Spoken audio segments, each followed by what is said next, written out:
Hello student, তোমরা যারা ক্যালকাটা ইউনিভার্সিটির আন্ডারে থার্ড সেমিস্টারের ছাত্রছাত্রী আছো, এখন তোমাদের ইতিহাস মাইনর সাবজেক্টের ক্লাস আছে। আজকের ক্লাসে তোমাদের যে প্রশ্নের উত্তরটা নিয়ে আলোচনা করব, দেখো, ভারতবর্ষে নব্যপ্রস্তর যুগ সম্পর্কে আলোচনা করো। এই প্রশ্নটা তোমাদের 10 নম্বর বা 20 নম্বরের জন্য খুবই গুরুত্বপূর্ণ একটা প্রশ্ন। প্রশ্নটা ঘুরিয়ে আসতে পারে, নব্যপ্রস্তর যুগ সম্পর্কে আলোচনা করো, এটুকু পাঠও প্রশ্নে দেওয়া থাকতে পারে। তাহলে অ্যান্সারটা তোমরা দেখে নাও। প্রথমেই তোমাদের লিখতে হবে ইন্ট্রোডাকশন অর্থাৎ ভূমিকা। সেখানে কি লিখবে? মধ্যপ্রস্তর যুগের পরবর্তী নব্যপ্রস্তর যুগের কালসীমা হলো আনুমানিক খ্রিস্টপূর্ব 10,000 থেকে খ্রিস্টপূর্ব 5,000 অব্দ। তবে ভারতে এই যুগের সূচনা হয় দেরিতে 6,000 খ্রিস্টপূর্বাব্দে। বালুচিস্তানের মেহেরগড়ে 6,000 খ্রিস্টপূর্বাব্দে বা তার কিছু আগে নব্যপ্রস্তর যুগের সূচনা হয় বলে ঐতিহাসিক ডিপি আগরওয়াল অভিমত দিয়েছেন। এবার দেখো অস্তিত্বের নিদর্শন। পরের পয়েন্ট, ভারতের মেহেরগড় সভ্যতা নব্যপ্রস্তর যুগের সংস্কৃতির অন্যতম শ্রেষ্ঠ নিদর্শন। এছাড়া ইরাকের জার্মো ও হানুসা, তারপরে দেখো জর্ডনের জেরিকো, দক্ষিণ মেসোপটেমিয়া, আনাতোলিয়া মালভূমি, সুইজারল্যান্ড, বর্তমান পাকিস্তানের অন্তর্গত বালুচিস্তান, ভারতের বিহার, উড়িষ্যা ও দাক্ষিণাত্যের বিভিন্ন স্থানে নব্যপ্রস্তর যুগের সংস্কৃতির বিভিন্ন নিদর্শন মিলেছে। এবার আছে দেখো নব্যপ্রস্তর যুগের বৈশিষ্ট্য। প্রথমেই আছে হাতিয়ারের কি বলা হচ্ছে দেখো, এই যুগের হাতিয়ারগুলিতে ধারাবাহিক বিবর্তনের ছাপ সুস্পষ্ট। হাতিয়ারগুলি এই সময় যথেষ্ট তীক্ষ্ণ, মসৃণ ও উন্নত হয়ে ওঠে।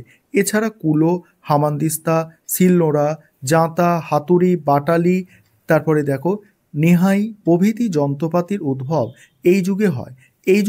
এই যুগকে প্রাচীন প্রস্তর যুগের হাতকুঠারের অভাবনীয় উন্নতি ঘটে। এই সময় কুঠারের সামনের দিকে অনেক বেশি তীক্ষ্ণ এবং কাঠের হাতলযুক্ত। জনসংখ্যা বৃদ্ধির সঙ্গে সঙ্গে কৃষিকাজ, পশু শিকারের জন্য উন্নত হাতিয়ারের প্রয়োজনীয়তাও বৃদ্ধি পায়। তারপর দেখো কৃষির সূচনা। পরের পয়েন্ট, নব্যপ্রস্তর যুগে মানুষ কৃষিকাজের কৌশল আবিষ্কার করে এবং স্থায়ীভাবে এক জায়গায় বসবাস শুরু করে। ফলে খাদ্য সংগ্রহকারী থেকে এই যুগে মানুষ খাদ্য উৎপাদনকারীতে পরিণত হয়। পূর্বে খাদ্য ও আশ্রয় নিশ্চয়তা না থাকায় প্রকৃতিতে মানুষ ছিল বড়ই অসহায়, কিন্তু নব্যপ্রস্তর যুগে কৃষির আবিষ্কারের ফলে মানুষের সেই অনিশ্চয়তা দূর হয়। তারপরে বলা হচ্ছে পরের পয়েন্ট, পশুপালন, এটা পয়েন্ট করবে পশুপালন। এই পয়েন্টে কি লিখবে দেখে নাও। তার আগে যে বিষয়টা বলার আছে, তোমাদের জন্য অনলাইন কোচিং ক্লাস চলছে। তোমরা যদি কেউ পেড ব্যাচে অ্যাডমিশন নিতে চাও বা স্টাডি মেটেরিয়াল পারচেস করতে চাও, নিচে একটা দেখো নম্বর তোমরা দেখতে পাচ্ছ, ওই নম্বরে যোগাযোগ করবে। দেখো পশুপালনে কি বলা হচ্ছে, নব্যপ্রস্তর যুগে মানুষ কৃষির প্রয়োজনে পশুপালন করতে শুরু করে। পশুকে কৃষি জমিতে কাজে লাগিয়ে কৃষি উৎপাদন যথেষ্ট বৃদ্ধি করা সম্ভব হয়। পরিবহনের কাজেও পোষ মানানো পশুকে কাজে লাগানো শুরু হয়। এই সময় দক্ষিণ এশিয়ার হাতি, মহিষ এবং জর্ডনের কুকুর ও ছাগলকে প্রতিপালন করা শুরু হয়। তারপরে বলা হচ্ছে দেখো স্থানীয় বসতি নির্মাণ। নব্যপ্রস্তর যুগে কৃষির আবিষ্কারের ফলে মানুষের নির্দিষ্ট কোনো অঞ্চলে স্থায়ীভাবে বসবাস শুরু করে। ফলে মানুষ যাযাবর জীবনের অবসান ঘটে। এই সময় বন্য পশুর দ্বারা আক্রান্ত হওয়ার ভয় মানুষের অনেকটা কমে যায়। তারা এই যুগের শেষ দিকে কুটির বা গৃহ নির্মাণ করতে শুরু করে। কুটির তৈরির জন্য তারা গাছের ডালপালা, লতাপাতা, ঘাস প্রভৃতি ব্যবহার করত। এই বসতি অঞ্চল ক্রমে গ্রামে পরিণত হয়। কোথাও কোথাও এই গ্রামগুলিকে কেন্দ্র করে নগর গড়ে ওঠার সম্ভাবনা স্পষ্ট হয়ে ওঠে। পরের পয়েন্ট হচ্ছে সমাজ জীবন ও রাষ্ট্র ব্যবস্থার সূচনা। নব্যপ্রস্তর যুগে সংঘবদ্ধ জীবন আবশ্যিক হয়ে পড়েছিল, কারণ কৃষিকাজ ও পশুপালন সংঘবদ্ধভাবে সম্ভব। পৃথিবীর প্রাচীনতম সামাজিক সংগঠন হলো পরিবার।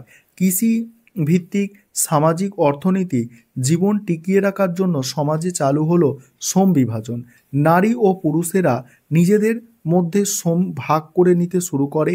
নগর সভ্যতা গড়ে ওঠার পূর্বে পৃথিবীতে রাষ্ট্রীয় কাঠামো প্রতিষ্ঠার কোনো প্রমাণ পাওয়া যায় না। পূর্বে মানুষের যাযাবর বৃত্তির জন্য কোনো গোষ্ঠীর নেতার পদটি সর্বদা স্বল্পস্থায়ী হতো, কিন্তু নব্যপ্রস্তর যুগে মানুষের যাযাবর জীবন ছেড়ে নির্দিষ্ট অঞ্চলে স্থায়ীভাবে বসতি গড়ে তুললে কোনো গোষ্ঠীর নেতা বা দলপতির পদটি স্থায়িত্ব লাভ করে।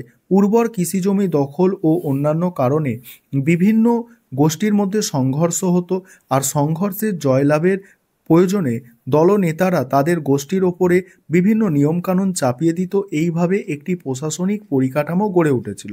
নব্যপ্রস্তর যুগেই রাষ্ট্র ব্যবস্থা গড়ে ওঠার একটি পটভূমি তৈরি হয়েছিল বলে অনেক ঐতিহাসিক মনে করে। তারপর হচ্ছে দেখো চাকার ব্যবহার ও অন্যান্য অগ্রগতি। কৃষির আবিষ্কারের ফলে নব্যপ্রস্তর যুগে মানুষ পর্যাপ্ত খাদ্য সংস্থান করতে সক্ষম হলে তাদের খাদ্যের জন্য আর বিশেষ চিন্তা করতে হতো না। এর ফলে অবসরকালে মানুষ নিজেদের চিন্তা শক্তিকে কাজে লাগিয়ে বিভিন্ন দিকের অগ্রগতির সুযোগ পায়। এই সময় মানুষ আগুনের নানাবিধ ব্যবহার, চাকার আবিষ্কার, মৃৎশিল্প, যানবাহন তৈরি, নৌকায় পাল লাগানো, তারপর গৃহ নির্মাণ, পাথর সাজিয়ে ডেলমেন নামক সমাধি নির্মাণ প্রভৃতি করতে শেখে। এই যুগের শেষের দিকে মানুষ ধাতুর ব্যবহার শেখে এবং এক কথায় অন্যান্য প্রস্তর যুগের তুলনায় নব্যপ্রস্তর যুগের অগ্রগতি ও প্রাপ্তি ছিল অনেক বেশি। নব্যপ্রস্তর যুগের এই অভাবনীয় অগ্রগতি লক্ষ্য করে গবেষক গর্ডন চাইল্ড একে নব্যপ্রস্তর যুগের বিপ্লব বলে অভিহিত করেছেন। তারপর উপসংহার দেখো, বর্তমান সভ্যতাকে আমরা জ্ঞান, শিল্প, বাণিজ্য, প্রযুক্তি এইসবের মাপকাঠিতে যেমন করে সংজ্ঞায়িত করি, তার যাত্রা শুরু হয়েছিল এই নব্যপ্রস্তর যুগের হাত ধরেই। এই ছিল তোমাদের একটি গুরুত্বপূর্ণ প্রশ্নের উত্তর।